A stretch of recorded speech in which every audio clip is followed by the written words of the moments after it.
Hello everyone. Typhoon number 3, with the international name YAGI, is considered the most powerful super typhoon in the Northwest Pacific region for the year 2024, with maximum winds and a large circulation. The area of strong winds above level 8 has a radius of approximately 250 kilometers. The area of extreme winds above level 12 extends 80 kilometers around the eye of the storm. This is also the typhoon with the fastest intensification rate in the history of storms operating in the South China Sea, with devastating power that is extremely difficult to predict. On September 2nd, 2024, a report about the typhoon was issued from the National Center for Hydrometeorological Forecasting, indicating that it was active in the sea area east of Luzon Island, Philippines. By the morning of September 3rd, the typhoon had entered the South China Sea with a level 8 intensity and gusts of level 11, and then continuously intensified. By the afternoon of September 5th, typhoon number 3 had reached level 16 with gusts of level 17 and became super typhoon number 3 of 2024. After making landfall on Hainan Island in China on the afternoon of September 6th, with wind speeds up to 233 kilometers per hour, it caused significant damage, resulting in at least 4 deaths and 95 injuries. After passing Hainan Island, despite friction with land, the intensity of the typhoon did not decrease but was maintained at level 14, with gusts of level 17 due to continued energy from the warm seawater in the Gulf of Tonkin. By around 2 p.m. on September 7th, the typhoon began making landfall in our country. The area affected by the eye of the storm included Haiphong, Quangmin, and continued moving deeper inland. Upon landfall, with its terrifying wind strength, Typhoon YAGI left severe economic and psychological impacts on the people, especially in the 2 provinces directly hit, Quangmin and Haiphong. Never before had people witnessed such scenes of devastation and ruin. With a slow-moving pace inland, the typhoon nearly stood still for about 5 hours. Being at the eye of the storm, witnessing the storm winds was like scenes from a blockbuster war movie. Tin roofs, water tanks, and other objects were flying through the sky. Even hotel windows were flapping and ripped off. In Quangninh, the entire Sunworld area was severely damaged by the storm, and even a tourist ship was tilted and sank due to the wind. In Haiphong, even large glass wall panels in front of buildings were easily ripped off, and a 400-ton container crane at the port, despite its size and weight, was also toppled. Trees in these 2 provinces were about 90% fallen or broken. After wreaking havoc on the coastal provinces, the typhoon continued moving inland. In the capital Hanoi, with strong winds and record rainfall, some areas received up to 500 millimeters, half a meter, of rain. The combination of rain and wind caused water to flood even the upper floors of apartment buildings. Even the gypsum ceiling of one apartment collapsed. According to statistics, up to 24,000 trees were uprooted, broken, or overturned. Streets after one night of the storm were unrecognizable to the people of Hanoi. Moreover, the typhoon also caused thousands of power poles to collapse in many provinces, leading to widespread power outages, affecting nearly 100% of provinces like Quangninh, Haiphong, Bac Ninh, Bac Giang, Haiduong.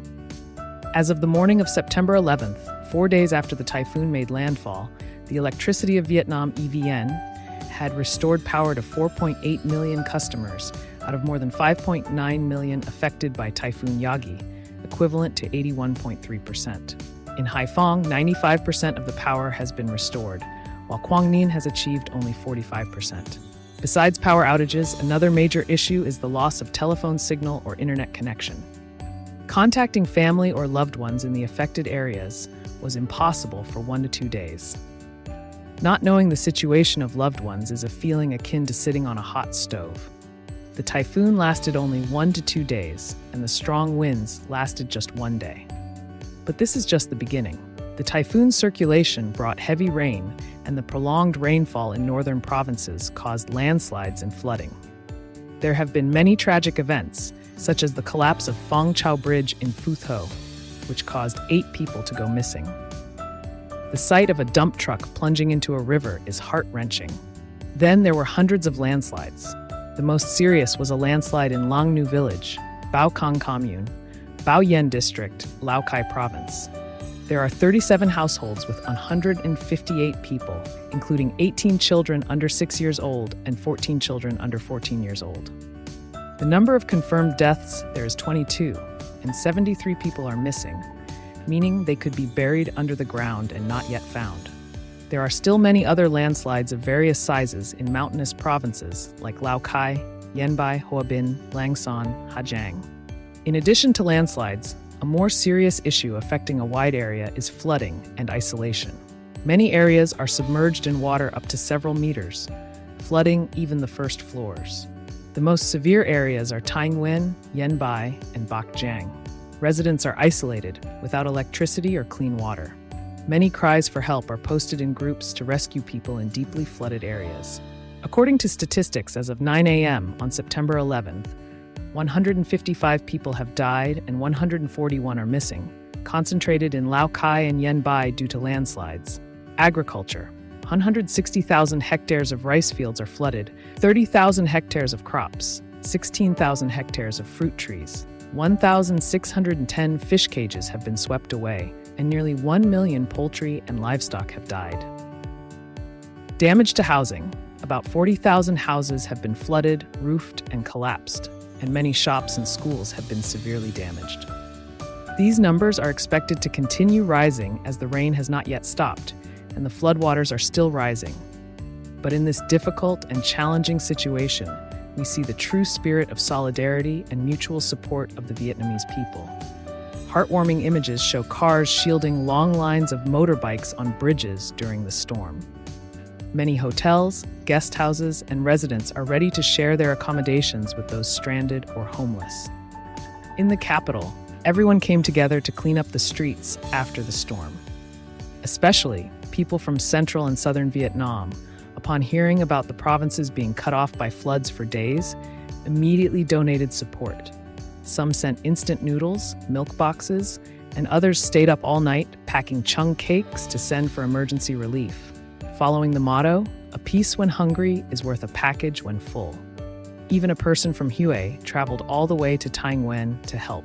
When asked, they said that in the past, during floods in central Vietnam, they also received support. And now, seeing the flood situation here, they came to help in return.